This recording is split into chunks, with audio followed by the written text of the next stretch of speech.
Rick, you wrote this opinion piece. I encourage everyone to read it. Your headline is the Linsanity hype caused by race? So here's the why. Why do you think these gaffes, these slurs, are happening in this particular story? Well, I think because Jeremy is a one-of-a-kind athlete. We've never had a Chinese-American perform at this type of level, so he's going to draw a lot of attention, and not just because of his talent. He's an Asian-American who's a real pioneer here, and because of that, that's why all these comments have been coming out. Now, back to this ESPN gaffe. The headline writer told the New York Daily News it wasn't intended. He'd used the phrase many times before. That said, do you think that there's a double standard when it comes to racial slurs? I mean, we talked about this, this morning. I mean, no editor ever would say the N-word in a headline. Never.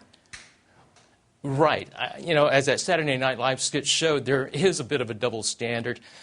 You can make fun of Asian Americans, but you can't make fun of black Americans. And I think part of it is that, unfortunately, there's still a stereotype that Asian Americans are very passive and that they won't retaliate. They'll bite their tongue and not say anything and just kind of suffer through it, while the African American community has enough strength and enough political clout, enough power to retaliate. And that's something I think the Asian Americans in this country lack. They don't have one spokesperson who can take a stand like a Jesse Jackson or even an Al Sharpton, someone who can say, hey, this is wrong, this is not the way we should be spoken of.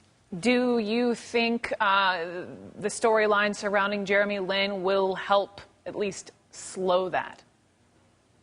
I think so. The whole incident with the ESPN headline becomes, I guess, what you can call a teachable moment. The person who wrote the headline said he was not aware that this was offensive. Maybe, unfortunately, he was fired because of this, but it provides a chance for the media to be educated about what is offensive.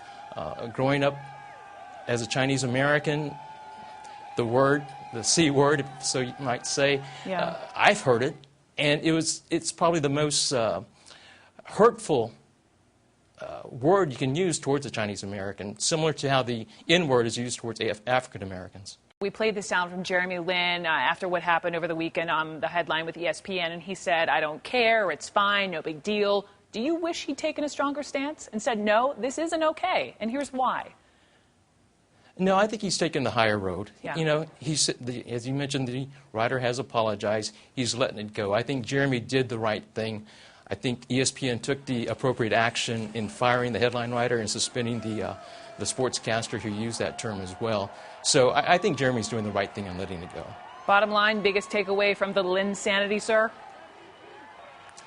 Again, it's just a source of pride for not just Asian Americans, but Asians across the world, and even non-Asians, to see an underdog do so well when given the opportunity that with hard work, just about anything is possible.